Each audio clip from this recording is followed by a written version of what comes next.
Carlos Sainz Sr., a legendary name in rallying and a highly respected figure in the world of motorsports, made a decision that surprised the entire Formula One paddock and, especially, those behind the scenes in sports politics. He officially ruled out the possibility of running for president of the FIA.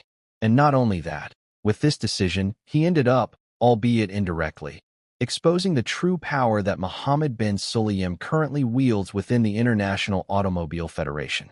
Yes, my friend, what seemed like just another name being considered ended up revealing itself to be one of those moments when the hidden gears of F1 and global motorsports come to the surface.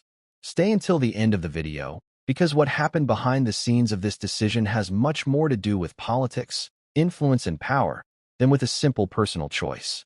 To help you understand the importance of what we are talking about, it is important to know what a candidacy by Carlos Sainz Sr. for the presidency of the FIA would represent. We are talking about one of the greatest names in the history of rallying, two-time world champion and four-time Dakar rally champion. And not just any Dakar, he has won for different manufacturers in different generations. Sainz is seen as a symbol of competence, seriousness, and, above all, independence. When rumors emerged that he could enter the presidential race to succeed or even go head-to-head with Ben Sulayem, there was immediate movement behind the scenes. Teams, former executives, and even personalities from Formula One itself began to see this possible candidacy as a light at the end of the tunnel, a real chance to change the course of the FIA after a series of scandals and questionable decisions by the current management. But then came the cold shower. In a short, direct, and elegant statement, Carlos Sainz said that, after months of studying the role, he had decided that this was not the right time. He thanked everyone for their support, acknowledged the importance of the FIA presidency, and was clear in saying that he was not willing to sacrifice his involvement in the sporting and family challenges that still lie ahead. Was this a rational decision? Without a doubt. But it was also a political message. Because at the same time that he withdrew from the race, he made clear something that many suspected. The current FIA president, Mohammed Ben Sulayem, is not only consolidating his power, but is making any kind of internal competition increasingly difficult. And this statement came as a bombshell in a week already full of political movements and articulations. Because, you see, the FIA presidency is not just an administrative position. It determines the course of world motorsports, directly interfering in decisions made by Formula One, Formula E, the World Rally, among others. Whoever holds this position has an active say in rules, safety, ecological strategies, multi-million-dollar contracts, and, of course, relationships with teams. It is no exaggeration to say that the FIA is one of the most influential institutions in world sport. And, for this very reason, anyone trying to enter this universe must face a game of heavy forces, with alliances, commitments, and, sometimes, even silent wars behind the scenes. Sainz Sr., by saying no, ended up saying a lot. He basically pointed out, without naming names, that the political conditions for an independent candidacy today are practically non-existent. And there was no need to name names or make open criticisms. His absence was already a message. There is a clear dominance on the part of Sulayem and his group, which has grown stronger even after internal scandals and controversies with directors and drivers. The impression left is that it is not worth getting into this fight, at least not now. And if even a figure as important as Carlos Sainz prefers to stay away, what does that say about the real internal democracy of the FIA? Before I continue, please like and subscribe to the channel so that the YouTube algorithm recommends this video, and let's go. And the timing seemed perfect. After years of criticism of Sulayem's management, from political interference to controversial statements that caused international embarrassment, the climate for change seemed to be ripe. The motorsport community was calling for renewal, balance, and more transparency. Sainz's name appeared to be a catalyst for all of this. And yet, he quit. This doesn't just close one chapter. It raises a new question. Who, after all, has the courage and support to stand up to Sulayem?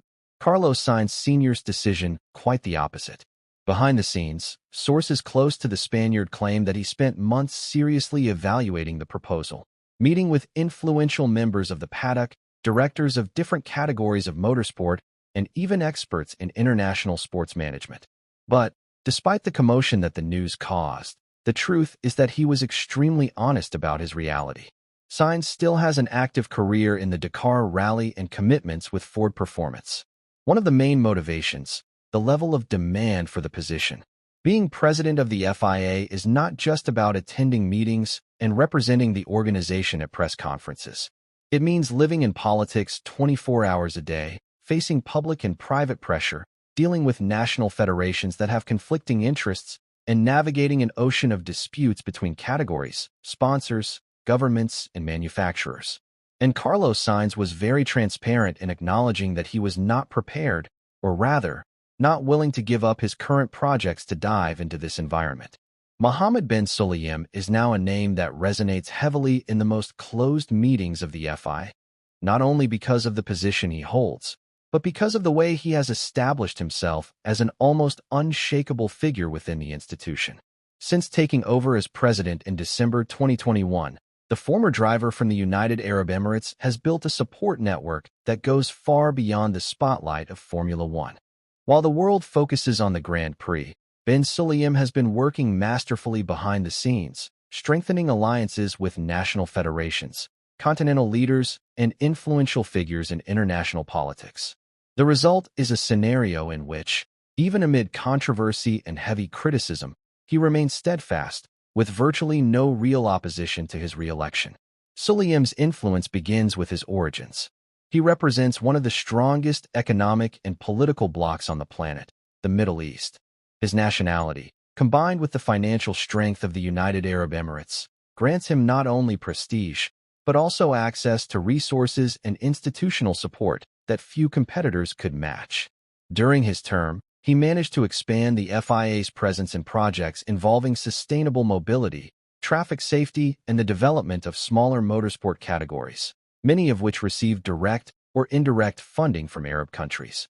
In doing so, he gained political capital where it matters most, in the national federations that make up the FIA's electoral college. And it is this college that decides who will be the next president, not the fans or the Formula One teams. This political power is clearly reflected in the difficulties that any outside candidate faces when running for office. Carlos Sainz Sr. realized this quickly. Despite his strong and respected image, he would have to face a machine that is already well established, and that works to keep Sulayem where he is. There is, so far, no declared competitor with real strength to face him in the next elections. So when Sainz withdrew from the race, he didn't just avoid a campaign that would have required personal and institutional exhaustion. He admitted that, today, the system is bulletproof. Sulayem is not just a name at the top of the FIA. He is the architect of a model of power that, like it or not, works within the rules of the game. And until someone with the courage and the resources to face him on equal terms emerges, the FIA presidency will continue to be his territory. But tell me, what did you think of this video? Comment below because I want to know your opinion, and be sure to like and subscribe to the channel so you don't miss anything.